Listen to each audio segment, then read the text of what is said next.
Hello again, folks. I thought tonight I'd do a retro-ish type unboxing and teardown. Retro-ish because it dates back to 1998 and it probably isn't technically retro, but I thought it was interesting nonetheless. It's the Siemens Pocket Reader, the world's first offline text reader. I got this on eBay for just £4 plus a couple of quid postage, and yeah, it's boxed and complete. Let's have a look around the box before we take it out. It holds 24 pages, reads in 5 languages, connects via interface to PC, compatible with Windows 95, 98, 2000 and NT4. And there's a bit of bump on the back there, tells you what it comes with, the capabilities of it. Scanner resolution 8 to 16 point type. And there's a font it can read, etc, etc. Siemens, as you're probably aware, is a German multinational, and if we take the outer sleeve off, you can see that it has, the actual box has got the German detail on it, and of course for other markets around the world they would just put a sort of localized sleeve on there. Inside, again, we've got the same detail that was on the back of the box. I do have the original receipt. I have redacted the original purchaser's details there. And as you can see, the total in Great British pounds is £33.90, which translates to about, or what's out equivalent to about £55 in today's money.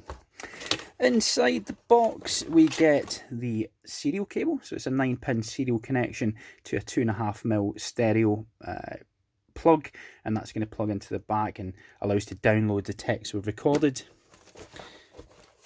We get the operating instructions, which are all in English. And we get one of these mysterious things. No, it's not a save icon. It is a 3.5-inch, 1.44 megabyte high density floppy disk. Some of you youngsters might not know what that is. I've seen one of these in real life before. But yeah, this is the predecessor to the compact disc, I suppose, really. We used to use these all through the 70s and 80s and 90s, I suppose, on our home computers, before CDs and DVDs became sort of affordable or were even invented. And of course we get the main event, the pocket reader itself. Let me just get this out the way. And yeah, it's a tidy little device, I suppose, quite ergonomic if you like. Not a lot to it really. We've got a single LCD, a single line LCD I should say, a few buttons. We've got the enter function, cursors, delete and power button, and of course the business end we have got a rotary encoder, presumably. And if I hold this up and angle it so you could maybe see, very difficult to do, there we go. Can you see those dots there? Those are like lenses, and I think there's maybe about 16 of them, something like that. And those are, well, I'm just speculating here, but I imagine those are like individual pixels. So there'll be a sensor at the back which will pick up those individual pixels, if you like, and work out what the characters are as you drag it along. It is OCR, of course. What is it? Optical character recognition or original character recognition, something like that. But we'll give it a go in a second. And on the back there's a little 2.5mm stereo jack, which is going to enable us to download the text off it. It's powered, it's powered by 2 AAA batteries, as always, using my Duracell Industrial. I'm not sponsored by them, I should be, but I highly recommend those batteries. In fact, I've got a load here ready for Christmas toys, etc. for the kids. Really good value, much cheaper than buying proper Duracell, and in my opinion they last longer. Anyway, let's say hashtag not sponsored. Let's turn it on and give it a blast. So there we go. You probably just saw there, it tells us the text capacity and the battery level, and yeah, we'll give it a go. Let's just try it on the operating instructions first. So we're just going to pop it down at I suppose a 45-degree angle. When we depress the rotary encoder down, as you can see, possibly see, the red light comes on, and then we just drag it along, and as you can see, it has recognised that text. Operating instructions. Let's try it with the the Siemens logo and see if that works. Oh yeah, nearly. Line lost. Line lost. Yeah, it's probably no line found. Either I'm not getting it dead on, or it is, you know, on the extremities of the capabilities of the device. Let's try it on the back on this smaller text. Yeah, picked it up okay. Not too bad there. Let's try this part number because lots of characters in there. A237. It's picked up the 9 as a D. But yeah, everything else, you know, it's minor corrections there that you need to do once you've downloaded it. But it seems to work quite well. I wanted to try it on something older, something not just quite literally black and white. I'm going to use this, what's that, 1946, 54, 1973-year-old copy of the Airplane Spotter, which I have in my collection. Let's try that. Oh, nearly picked it up. That's supposed to say Hastings. Let's see. Yeah, not doing too well on that. Now, the reason I think that is because it isn't, as I say, quite black and white, and it needs probably quite a good contrast to make it work. If you're going to use it on, what was I going to say? If you're going to use it on different colours, it's probably not going to pick up sort of oranges, reds, yellows, that kind of text. It needs a good high contrast, and that's because of that red light. Of course, red text would be lost within the red light, and the sensor simply wouldn't be able to pick it up. If we hold down the function button, it gives us into the menu. We can change the text language, the menu language, erase all data, or exit menu. Let's just erase all data. We press enter and enter again. Please wait. All data erased. Now it takes us back and shows us the capacities again. So we'll turn it off and we'll take it apart. Sounds a bit like Dave Jones there. Let's get this screwdriver. This is, don't ever buy one of these. This is a RS Components Pro range screwdriver, and it's one of these extendable ones, so you can get into sort of little nooks and crannies. But see, trying to get it back in, of course it went straight in there. It's really difficult to get it stowed from the extended setting, if you like, setting feature, whatever you want to call it. Anyway, I digress. Let's open it up.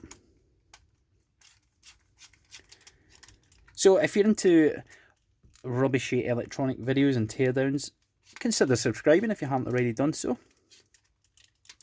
I'm going to start doing more videos. I say this every other video. I've just started a new shift pattern at work and been on courses and stuff like that, and it's just I don't get around to doing videos as often as I'd like. So yeah, if you're subscribed, of course you'll see them when I do upload them. Right, that's the plug done. Let's try and open it up. I don't want to break it. Is this clipped together?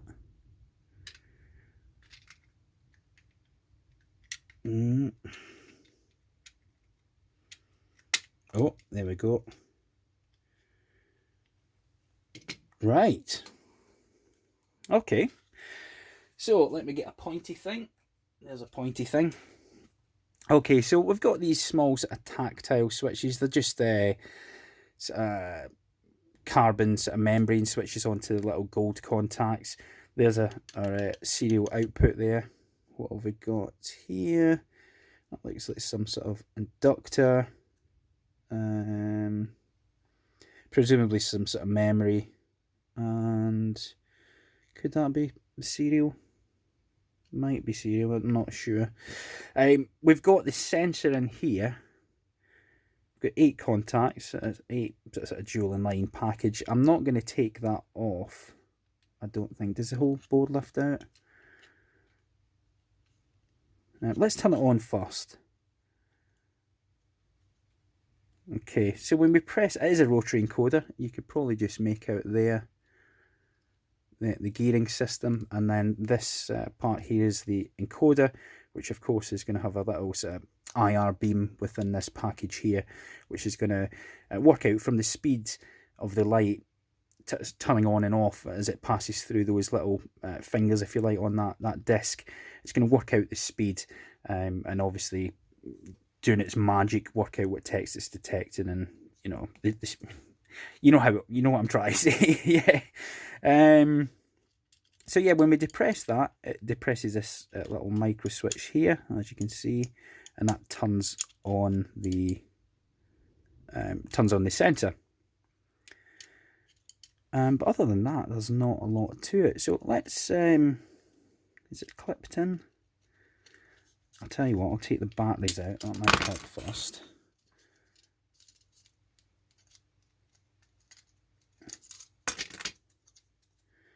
Do you know what? I think this has probably been...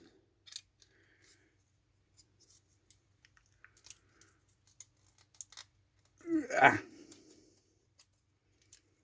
don't know if this has maybe been soldered in after it's been assembled. Let me just have a play. I'll tell you what, I'll pause the video and I'll come back to you once I've got it out. Okay, welcome back. Right, got it out. Yeah, the negative end had to be compressed before I could actually lift the board out. So I've taken the board out and disassembled the rest of it. This single line LCD just plugs it into the board like so. On the board itself, not a lot on there. On the back, we've got a Maxim Max 322 LE, which will be the serial controller. We've got a couple of what appear to be memory chips. I'm not sure if this is the memory or this is a memory. That's an AMD chip, so probably out of focus here. Sorry about that. Yeah, that's a serial chip. A couple of memory checks. We've got an analog devices here. A couple of tantalum caps, and not a lot to it.